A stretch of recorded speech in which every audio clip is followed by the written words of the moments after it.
우리는 지난 주일에 이스라엘 백성들이 가데스 바네아라고 하는 곳에까지 도달해서 이제 가나안 땅에 정탐을 다녀오게 되었습니다. 그러나 정탐한 후에 결과 보고는 매우 절망적인 보고였습니다. 그래서 하나님을 향한 불신을 드러내 보였을 때 하나님께서는 이 이스라엘 백성들을 광야에서 40년 동안을 이제 돌면서 훈련을 받도록 조초를 취하셨습니다. 그 세월이 이제 다 지나가고 다시 이스라엘 백성들은 가데스 바네아라고 하는 곳에까지 다다르게 되었습니다. 이 가데스 바네아라고 하는 것은 가나안 땅의 남쪽에 위치해 있는 아주 요충지와 같은 곳입니다.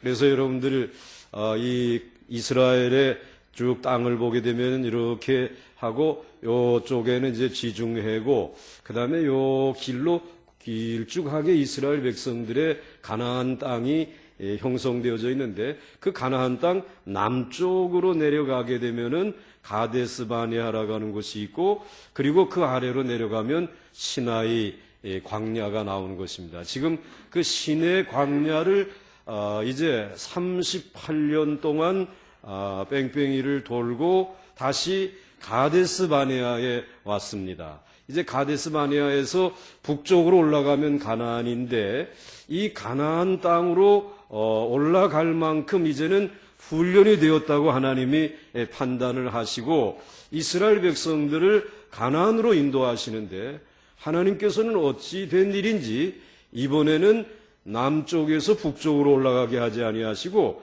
이 동쪽 편으로 돌아가지고 그리고는 이스라엘 백성이 가나안 땅 이 중간 지점을 통과해가지고 요단강을 건너가서 가나안 땅으로 들어가게 하시는 길로 인도를 하시는 것입니다.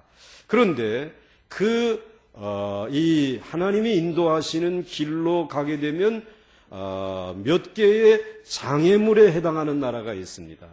에돔이라고 하는 나라가 있는데 그 에돔이라고 하는 나라를 이제 지나가려고 하게 되면 그 에돔 왕의 허가를 받아야 됩니다.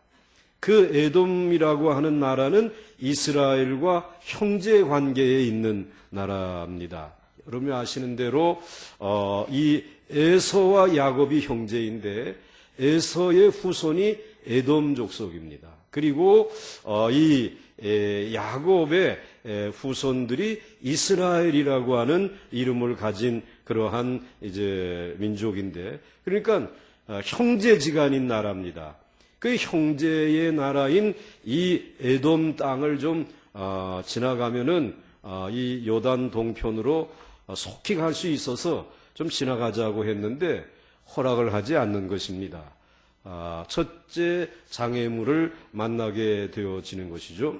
그래서 이스라엘 백성들은 굉장히 먼 길을 돌아가지고 요단 동편으로 가게 되는데 또 그렇게 돌아서 가다가 보니까 이제 이 헤스본과 바산이라고 하는 나라가 나타나는데 또 그 나라는 돌아가라고 하나님 말씀하지 아니하시고 그 나라와는 전쟁을 또 하라는 것입니다. 이번에 만난 장애물은 꺾고 그것을 이제 뛰어넘고 가야 한다라고 하는 것입니다. 그 이스라엘 백성들은 헷갈렸습니다. 어떠한 이 에돔이라는 장애물이나 또는 헤스본이나 바산이라고 하는 이 나라나 다 같이 가나안으로 가는 길에 장애물들입니다. 그런데 어떤 장애물은 피해가라고 하시고 또 어떤 장애물은 싸워서 승리하고 그것을 지나가야 한다라고 말씀을 하십니다. 이거 어떻게 하면 좋겠습니까? 그런데 우리의 인생에 있어서도 그 만나는 사람들이 다 다양합니다. 어떤 사람과는 만나게 되면 싸우지 말고 그냥 피하여 지나치는 게 좋다. 근데 또 어떤 사람은 또 만나면 싸워야 될 대상들이 있습니다. 또 싸우기도 하십니다. 그러니 우리들이 이 어떻게 결정을 해야 할지 말이죠. 정말 인생의 지혜가 필요한데 오늘 이 본문 말씀은 이와 같은 삶의 지혜를 우리에게 교훈해 주시는 그러한 말씀입니다. 본문이 있는 이 민수기 20장 14절부터 21장까지 세 가지 사건이 기록되어져 있습니다. 하나는 조금 전에 말씀드린 대로 에돔이라고 하는 형제 국가인데 그 나라와는 싸우지 말고 그리고 그 나라를 좀 멀리 지나쳐서 돌아가라고 말씀을 하십니다.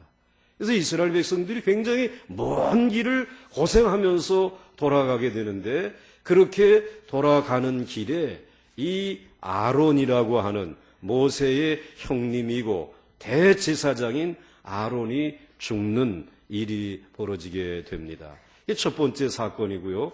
그 다음에 두 번째 사건은 이 이스라엘이 바로 이와 같이 이 바산과 그리고 헤스본이라고 하는 이와 같은 나라를 향해 가는 길에 특별히 그곳에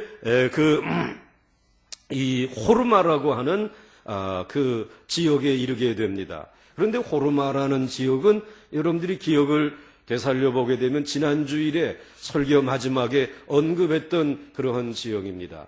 이스라엘 백성들이 하나님에게 불순종해 가지고 이제 너희들 다시 광야를 40년을 헤매야 될 것이다 라고 이렇게 하나님이 진노하셨을 때 뒤늦게 깨닫고 그럼 이제라도 우리가 한번 가나안과 전쟁을 해보겠습니다. 그래가지고는 가서 전쟁을 하는데 전쟁을 할 때 하나님이 도우시지 않았습니다. 가나안이라고 하는 나라와 전쟁에서 굉장히 큰 패배를 합니다.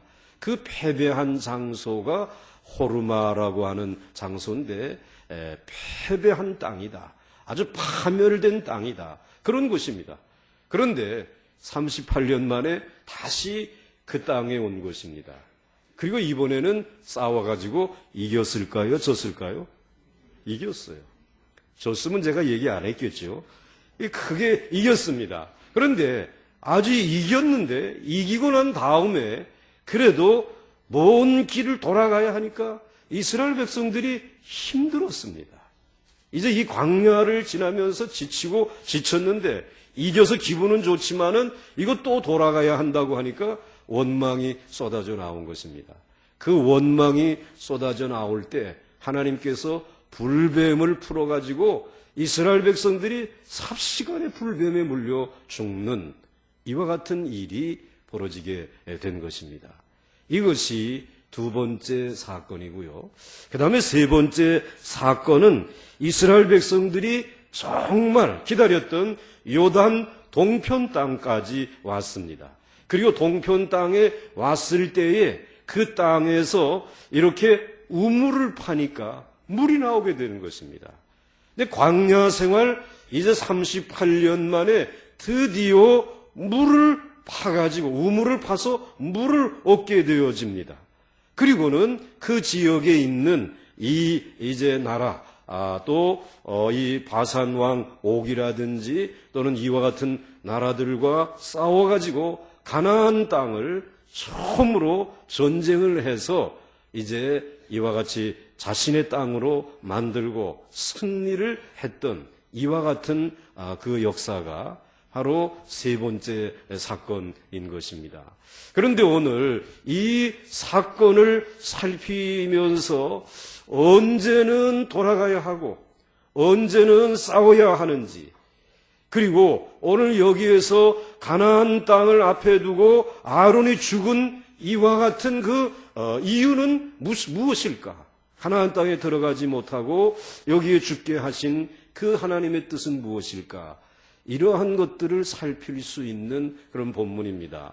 첫째로 오늘 이 에돔 왕의 거절입니다. 14절 말씀을 보시게 되면은 14절 말씀 한번 같이 읽겠습니다. 시작. 모세가 가데스에서 에돔 왕에게 사신을 보내며 이르되 당신의 형제 이스라엘의 말에 무리가 당한 모든 고난을 당신도 아시거니와. 지금 오늘 여기에서 모세가 에돔 왕에게 사신을 보내면서 우리 형제 아닙니까? 우리 형제 맞죠?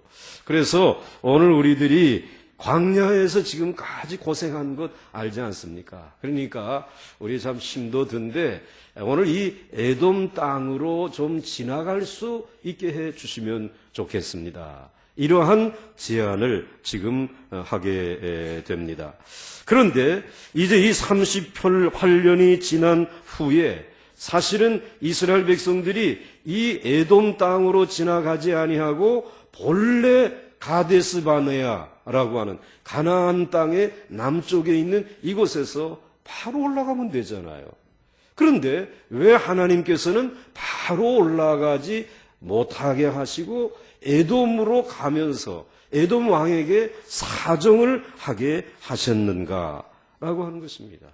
이 이스라엘 백성들이 이게 이해가 되지가 않는 것입니다. 그러나 오늘 여기에는 하나님의 전략이 변경되어졌기 때문입니다.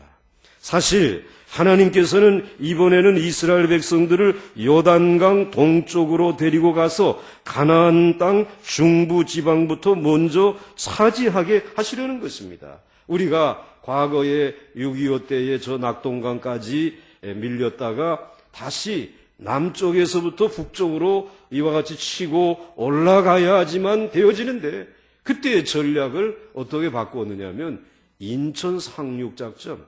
그래서 이 한반도의 허리를 자르면서 그것을 차단하면서 이제 전쟁에서 승기를 잡을 수 있는 그런 기틀을 마련한 적이 있습니다. 그렇게 전략이 바뀌어진 것처럼 하나님께서는 남쪽에서 가나안 남쪽에서 북쪽으로 가지 않게 하시고 쭉 돌아가지고 이 가나안 땅 중앙 지점으로 바로 건너가서 이 가나안 땅을 이제는 남과 북으로 공격할 수 있도록 그렇게 전략을 변경하신 것입니다. 우리는 이 모습을 보면서 이스라엘 백성들은 광야를 지나면서 뭐 전략이라든지 계획이라든지 이런 건 없었습니다. 그런데 보이지 아니하시는 하나님은 하나님의 백성을 위해서 전략을 가지고 계셨다는 것입니다. 그 전쟁에 대한 계획을 하나님은 가지고 계셨다라고 하는 사실을 우리는 발견할 수 있는 것입니다. 우리는 이것을 믿어야 합니다. 사실 그래서 때로는 우리의 인생의 모든 삶의 그림도 보게 되면 우리는 그냥 우연히 되어지는 것 같지만 그렇지 않습니다. 하나님이 먼저 저와 여러분의 인생에 밑그림을 그려놓으시고 그리고 거기에 퍼즐을 하나씩 맞춰가게 합니다. 퍼즐놀이 여러분 해보시지 않았습니까? 그런데 그 퍼즐놀이를 할 때에 여러 조각을 맞추어야지 완전한 그림이 완성되어지는데 그걸 맞춰가면서 이 퍼즐은 여기에 왜 필요하지? 그리고 왜 여기에는 이 색깔이 와서 여기 옆에 있어야 되지? 가까이에 있을 때는 처음엔 잘 모릅니다. 그런데 이걸 다 하나 둘씩 꽤 맞추어 가다 보게 되면은 그 조각은 꼭 거기에 있어야 될 것이고 그 색깔은 거기에 꼭 필요한 것이라고 하는 사실을 뒤늦게 우리는 깨닫게 되어지면서 그 퍼즐의 밑그림이 딱 되어진 그대로 맞추어지는 것을 발견할 수 있습니다. 여러분, 우리의 생애의 밑그림도 하나님이 그리고 계신다라는 것입니다. 하나님은 우리의 인생의 전략을 가지고 계신다라고 하는 사실입니다. 그래서 모세는 에돔 왕에게 대표를 보내어서 통과하게 해달라고 부탁을 합니다. 20장 17절 말씀에 청하건대 우리에게 당신의 땅을 지나가게 하소서. 우리가 이제 밭으로나 포도원으로 지나가지 아니하고 우물물도 마시지 아니하고 왕의 큰 길로만 지나가고 당신의 지경에서 나아가기까지 왼쪽으로나 오른쪽으로나 치우치지 아니하리이다 한다고 하라. 즉 이스라엘 백성들은 에돔 왕에게 요구한 것은 그냥 지나만 가겠습니다. 그저 그 왕의 큰 대로로만 우리들이 지나가고 밭이라든지 포도원이라든지 절대로 손대지 아니하고 혹시 우물물이 있어서 물을 마시게 되면 그 돈 우리가 내겠습니다. 그리고 왼쪽으로도 오른쪽으로도 치우치지 아니하고 그냥 왕의 대로로만 지나가게 해 주시기를 바랍니다. 이렇게 부탁을 한 것입니다. 그러나 에돔 왕은 아주 심한 말로 이스라엘 백성들의 요구를 거절하면서 군대를 끌고 나와서 이스라엘 백성들이 통과하지 못하게끔 막았습니다. 18절과 19절 말씀해 보시게 되면 에돔 왕이 대답하되 너는 우리 가운데로 지나가지 못하리라. 내가 칼을 들고 나아가 너를 대적할까 하노라. 이스라엘 자손이 이르되 우리가 큰 길로만 지나가겠고 우리나 우리 짐승이 당신의 물을 마시면 그 값을 낼 것이라. 우리가 도보로 지나갈 뿐인즉 아무 일도 없으리이다. 이 말합니다. 우리 그냥 조용히 지나가겠습니다. 그런데 지나가는데 어디로 지나가느냐면 왕의 큰 길로, 즉 왕의 대로로만 지나가겠다라는 것입니다. 그런데 이 에돔 왕의 도로라고 하는 것은 이거는 군사들이 지나다니는 길이고 특별히 교역을 하는 무역하는 사람들이 지나다니는 고속도로와 같은 길입니다. 그러니까 그 길로 지나가는데 좀 허락을 해달라라고 하는 것입니다. 그러면 멀리 돌지 아니하고 시간도 벌고 이제 에너지도 이와 같이 비축할 수 있으니까 그러한 요청을 한 것입니다. 그러나 에돔 왕은 아주 과격하게 이스라엘 백성의 요구를 거절하고 결국은 이스라엘 백성들은 에돔이 협조하지 않는 바람에 몇십 배나 먼 거리를 돌아서 훨씬 더 먼 요단 동편으로 가야만 했습니다. 그래서 20절 말씀해 보시면 그는 이르되 너는 지나가지 못하리라 하고 에돔 왕이 많은 백성을 거느리고 나와서 강한 손으로 막으니 그랬습니다. 지나갈 수 있어요? 지나갈 수 없어요? 지나갈 수 없어요. 먼 길로 돌아가야 합니다. 여기서 이스라엘이 요돈 동쪽으로 가는 데는 에돔 왕의 협력이 필연적이었습니다. 그러나 에돔 왕은 이스라엘 백성들을 늘 탐탁지 않게 생각하고 있었기 때문에 도와줄 생각이 전혀 없었습니다. 그러나 이스라엘 백성들입니다. 문제입니다. 이스라엘 백성들은 왜 하나님께서는, 이게 하나님이 문제예요. 하나님께서는 우리로 하여금 바로 북쪽으로 올라가게 하지 아니하고 이번에는 동쪽으로 보내느냐 말이에요.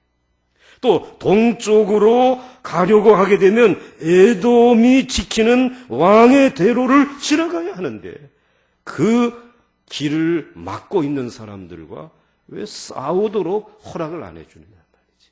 아마 이스라엘 백성들이 이번엔 싸우면 자신이 있었던 모양이죠. 싸움도 못하게 하고 그리고는 그 다음에는 왜 이스라엘 백성들이 이 에돔의 비협조적인 태도로 이렇게 먼 길을 돌아가야 하느냐 말이지. 여기에 대한 의구심이 들었습니다. 이해가 되지 않습니다. 여러분, 우리에게도 이 길로 가게 되면 굉장히 빨리 갈 수 있을 것 같습니다. 이 방법으로 하게 되면 문제가 쉽게 해결될 것 같습니다. 그런데 그 길이 열리지 않는, 그리고 그 길이 허용되지 아니하는 문제로 인해서 인생이 답답한 분들이 계십니다. 오늘 그 문제를 안고 이 자리에 참여하신 분들도 계실 것입니다. 이제 그러면 여기에 대한 해답은 무엇인가 말이죠. 두 번째로, 자 그러면 왜 에돔 왕의 방해를 받게 하셨는가? 라고 하는 것입니다. 라는 말로 말하게 되면은 이렇게 지름길로 가게 하지 아니하시고 눈에 보이는 뻔한 길인데 왜 이 길을 막으셨을까라고 하는 것입니다. 우리가 가장 먼저 알아야 할 것은 에돔은 이스라엘의 정복의 대상이 아니고 하나님께서 이스라엘을 겸손하게 하기 위한 가시로 주신 민족이라는 사실입니다. 에돔 족속들은 이후에도 두고두고 이스라엘 자손들에게 가시 노릇을 하는 이와 같은 족속입니다. 그런데 하나님이 주신 이 가시에는 특징이 있습니다. 여러분들, 이 에돔 왕이 그곳을 이제 지나가는 길을 거절하고 가시 노릇을 할 때에 이 하나님이 마련해 놓으신 가시에는 몇 가지 특징이 있는데, 우리가 교만하게 행동하면 이 가시가 기가 막히게 알아가지고 우리를 아프게 하기 시작하는 것입니다. 그래서 이때에 이 가시를 아무리 뽑으려고 해도 너무 힘들고 어려우니까 이 거절의 가시를 이와 같이 제거하려고 하면 할수록 더 아픈 것입니다. 어떤 때는 가시를 뽑으려고 하다가 자기가 죽는 수도 있습니다. 그런데 이상하게도 내가 교만한 것을 이해하고 그 다음에 가시를 사랑하게 될 때에, 그 거절의 가시를 그냥 받아들이게 될 때에 그 가시는 좀 수그러지면서 우리를 좀 덜 아프게 하고 훨씬 우리를 덜 괴롭히는 것을 발견할 수 있습니다. 그러니까 이 가시라고 하는 것은 나라고 하는 존재의 교만을 꺾게 하기 위해서 하나님이 마련해 놓은 것입니다. 그렇기 때문에 하나님께서는 이 가시를 하나님께서 이스라엘 백성들에게 두시고, 좀 먼 길이지만은 돌아가면서 이스라엘 백성들이 하나님 앞에 겸손하기를 원했습니다. 이스라엘 백성들은 요단 동편 쪽으로 가기 위해서 첫 번째 나라에 통과하겠다고 했다가 깨끗하게 거절을 당하고 만 것입니다. 사랑하는 성도 여러분, 하나님의 백성들에게 가장 익숙하지 않는 것이 다른 사람에게 거절을 당하는 것입니다. 거절당해 보셨지요, 여러분들? 아마 그 거절을 당할 때에 여러분들의 마음이 얼마나 쓰리고 아프셨습니까? 우리가 참 거절당하는 것을 참지 못하는 이유는 하나님의 백성들은 너무나도 자존심이 강하기 때문에 다른 사람에게 거절을 당하고는 분이 나서 견디지 못하기 때문입니다. 하나님의 백성으로 내가 이렇게 하나님을 위해서 살려고 하는데 왜 하나님이 내 앞길을 막으시고 거절을 하시고 왜 우리 자녀들에게 앞길도 열어주지 아니하시고 이렇게 하시는 것입니까? 우리 견디지 못합니다. 그러나 우리는 이 세상에서 얼마든지 거절당하는 법을 배워야 합니다. 신앙생활에 꼭 필요한 것입니다.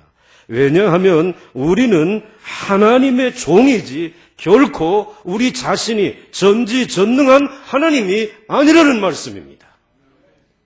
우리는 하나님의 손에 붙들린 종에 불과한 것입니다. 그래서 우리는 다른 사람에게 거절을 당했을 때에 너무 기분 나빠할 것이 아니라 나는 어디까지나 하나님의 종에 불과하다는 것을 기억하고 겸손해야 하는 것입니다. 이 목회자들에게 있어서도 남들에게 거절을 당했을 때에 혹은 교회에서 무슨 제안을 했다가 교인들이나 또 장로님들에게 거절을 당했을 때에 굉장히 화를 내거나 흥분하기 쉬운데, 사실 우리 목회자도 잠시 자신이 하나님의 종에 불과하다고 하는 생각을 그 시간에 잊어서는 안 되는 것입니다. 이때 금방 하나님께 고개를 숙이고, 하나님, 제가 주님의 종이라는 것을 깜빡 잊어버렸습니다. 이거 이번에 깨닫게 해주셔서 감사합니다. 라고 감사 기도를 하고 나면 문제가 쉽게 해결되고 또 새로운 일들을 위해서 달려나갈 수 있는 것입니다. 참으로 하나님께서는 이스라엘 백성들에게 그 풍성한 가나안 땅을 주시기 전에 거절을 당하는 것부터 겸손히 배우게 하셨습니다. 오늘 사랑하는 성도 여러분, 우리는 어떤 때는 자기가 주인이 되어서 모든 것을 다 결정하고 그 후에 하나님을 부려먹으려고 할 때가 많습니다. 그러나 이것은 대단히 잘못된 일입니다. 나는 하나님의 종이요. 그래서 하나님의 종이라는 사실을 잊어버릴 때에 하나님이 가시로 나를 깨우치시는 것은 하나님의 사랑이며 은총인 줄 믿으시기를 바랍니다.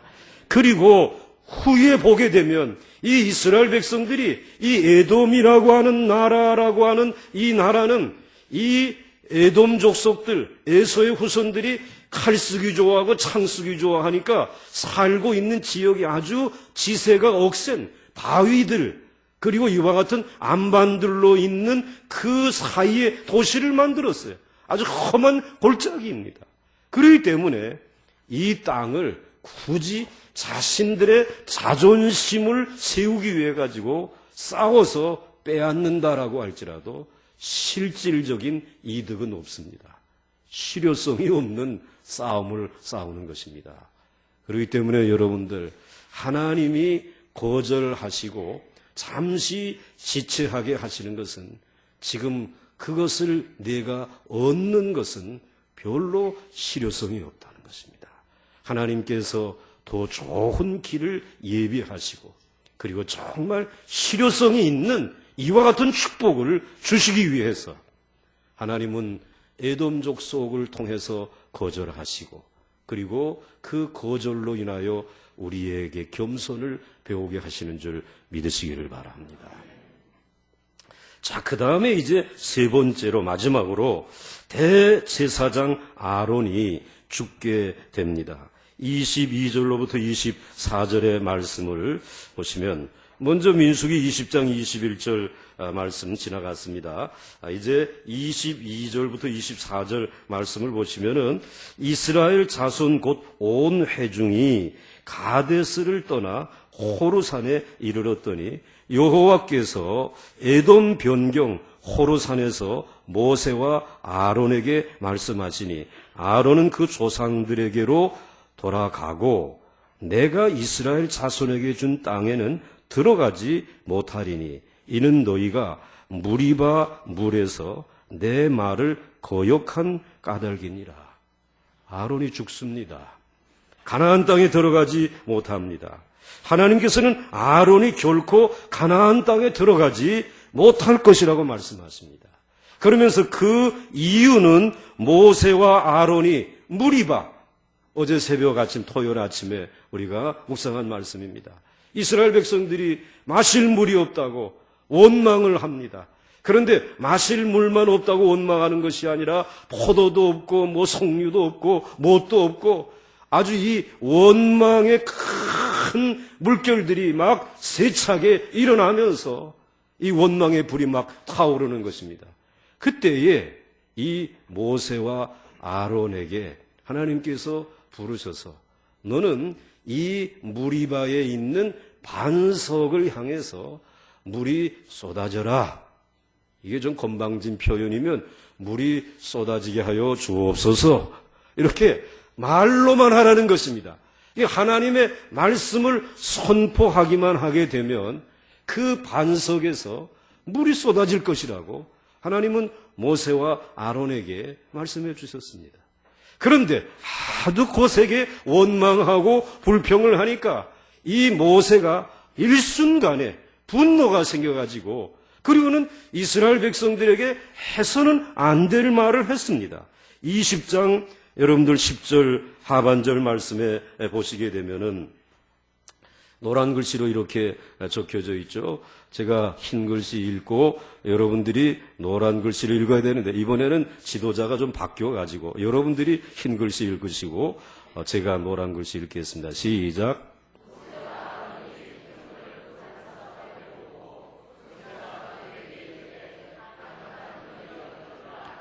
제가 읽습니다. 이제 우리가 즉 모세와 아론이 너희를 위하여 이 반석에서 물을 내랴.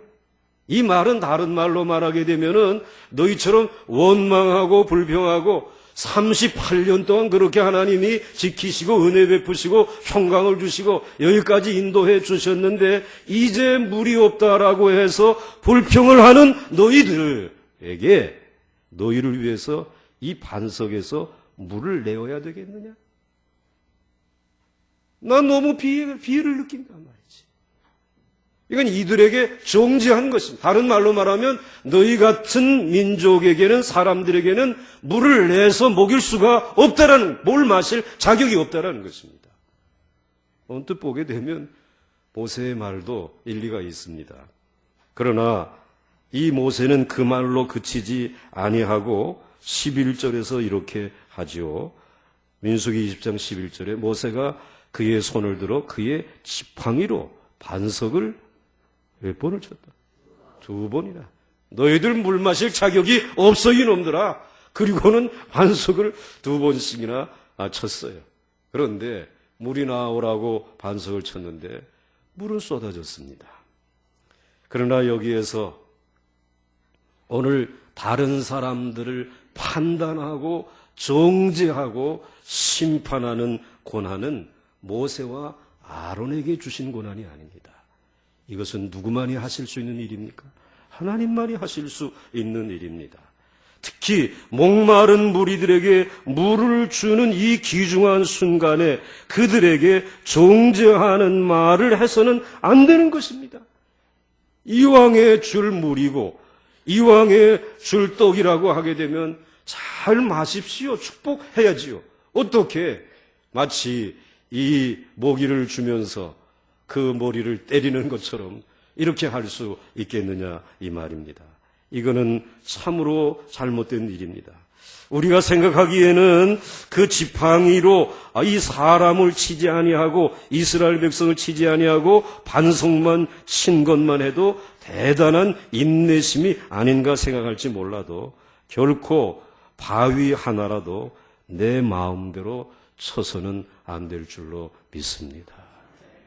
하나님의 말씀대로 해야 된다는 거죠. 물론 하나님께서 긍휼을 베푸셔서 그 반석에서 물이 쏟아져 나왔습니다. 그러나 모세와 아론은 하나님의 말씀에 완전히 순종하지 못하고 대략 한 90% 정도 순종했습니다. 그러나 모세와 아론이 100% 하나님의 말씀에 순종하지 못했기 때문에 반석을 쳐서 물이 터져 나오게 하신 하나님의 영광은 완전히 가려지고 말았습니다. 그냥 말로 우리에게 물을 주옵소서 해서 100% 순종하고 물이 쏟아졌다면 모든 영광은 하나님에게 돌아갔을 것입니다. 그런데 하나님에게 돌아갈 영광을 그만 반석을 2번을 치면서 하나님의 영광을 가리게 된 것입니다. 90%의 순종을 했지만 그 10%의 불순종으로 인해서 하나님의 영광을 가리게 되었습니다. 그래서 결국은 모세와 아론은 가나안에 들어가지 못하게 됩니다. 여러분, 우리들도 신앙생활을 하면서 기도도 뜨겁게 하고 금식도 열심히 하고 또 모든 이제 일을 완전히 해보려고 별의별 행동을 다 합니다. 그럼에도 불구하고 한 번 죄가 터지면 이 모세와 아론이 한 번 실수한 것처럼 죄가 터지면 그동안에 참았던 신앙이 다 날아가 버리고 마는 것입니다. 이제 가나안에 못 들어간단 말이죠. 지금까지 신앙생활한 것, 이건 뭐가 되는 것입니까? 허사가 되지 않습니까? 무엇보다도 우리가 죄를 이기려면 우리 속에 근본적으로 죄를 이기는 신령한 능력이 있어야 합니다. 그래야 우리는 넘어져도 다시 일어설 수가 있습니다. 어떠한 분은 정말 죄짓지 않으려고 열심히 노력하는 분들이 있습니다. 모든 예배를 단 한 번도 빠지지 아니하고 예배 시간도 늦지 않고 참석을 합니다. 또 언제나 이제 하나님 앞에 엄청나게 기도하고 금식도 많이 하는 사람들이 있습니다. 그런데 단 한 번의 유혹으로 그동안 신앙생활을 했던 것 다 팔아먹는 경우들이 있습니다. 어떤 분은 직장에서 단 한 잔의 술로 그동안의 신앙생활했던 것이 무너지기도 하고, 어떤 사람은 정말 지금까지 정직하게 일했는데 한 분의 유혹으로 재정의 부정을 회사에서 저지름으로 말미암아서 이제 회사에서 신뢰를 잃어버리기도 합니다. 물론 이러한 신앙은, 이런 신앙도 참으로 귀한 신앙이긴 하지만 지금 자기 힘으로 하나님을 믿으려고 하는 것 아닙니까? 이것은 마치 여기저기 새고 있는 고무 호수를 마지막 여기도 막고 저기도 막지만은 나중에는 여기 터지고 저기 터지고 걷잡을 수 없게끔 호수가 터져가지고 그 다음에는 그 모든 것을 수습하지 못하는 것과 같습니다. 결국은 우리는 예수님의 십자가 앞에 두 손 두 발 다 들게 됩니다. 마침내 내 의지로 믿으려고 하는 것까지 다 포기하고 100% 하나님의 은혜에 내 자신을 맡기게 되는 것입니다. 하나님의 은혜가 아니고는 이 믿음의 길을 마지막까지 달려갈 수가 없군요. 하나님 긍휼히 여겨 주시옵소서. 하나님의 은혜를 의지하게 됩니다. 술 한 잔 마셨으면 회개하고 다시 성령의 능력을 회복하면 되는 것입니다. 하나님의 은혜는 그렇게 인색하지 않습니다. 그렇게 해서는 안 되지만은 직장에서 재정상의 부정을 저지르게 되었다면 눈물로 회개하고 청산할 것 청산하면 다시 기회가, 하나님께서 우리에게 기회를 열어주시는 줄 믿으시길 바랍니다. 사실 무리바 반석에서 하나님께서 보여주시려고 했던 것이 이것입니다. 우리는 아무리 하나님 앞에서 죄짓고 불순종해도 하나님께서는 반석이신 예수님을 때리심으로 우리에게 성령의 역사를 부어주시는 것입니다. 다시 설명하게 되면 이스라엘 백성들 원망하고 불평하지 않습니까? 그런데 그들을 내 지팡이로 때리지 아니하고, 그렇게 한다고 해서 하나님께서는 하나님의 지팡이를 가지고 이스라엘 백성들을 때리지 아니하시고 도리어 자신의 아들 예수 그리스도를, 그 반석이신 예수 그리스도를 치시고 내려치셔서 거기에서 흐르는 보배로운 피와 용서와 자비의 긍휼의 은혜를 쏟으셔서 원망하고 불평하는 백성들의 죄와 허물을 가리워 주시고, 그리고 그들의 생명을 지키시고 다시 회복할 수 있도록 은혜를 베푸시는 분이 사랑의 하나님이신 줄 믿으시길 바랍니다. 오늘 하나님은 그것을 우리에게 교훈하기를 원하시는 것입니다. 그런데 모세와 아론은 그 하나님의 엄청난 은혜의 하나님의 사랑을 그는 모르고 그만 백성들 앞에서 혈기로 반석을 2번 쳤다가 가나안 땅에 들어가지 못하는 이런 아픔을 겪게 되어진 것입니다. 여러분, 실수할 수 있습니다. 신앙생활 하다가 여러분들 정말 여러분들의 원이 아니지만 여러분들이 넘어질 때 있습니다. 그러나 그때도 하나님은 여러분을 깊이 사랑하십니다. 그리고 여러분을 향하여 징계의 채찍을 내리지 아니하시고 이 채찍을 아들에게 넘기시고 그 아들의 놀라운 사랑과 은혜와 긍휼이 여러분을 돕고 여러분을 하나님의 백성으로 마지막까지 족과 꿀이 흐르는 가나안 땅으로 인도해 주시는 이 사랑의 하나님, 은혜의 하나님, 그분을 찬송할 수 있기를 주의 이름으로 축원합니다. 이제 오늘 우리에게 이미 반석이신 예수님이 옆에 계신 것을 감사하기 바랍니다. 그러기에 우리는 자신에게 너무 화를 내지 말아야 합니다. 혹시 여러분 실수하고 여러분들이 실족하였다라고 할지라도 여러분 자신에게 너무 화를 내서 여러분 우울증에 빠지지 마시기 바라고, 여러분들이 이 세상에 살면서 영적인 침체에 빠지지 아니하기를 주의 이름으로 부탁을 드립니다.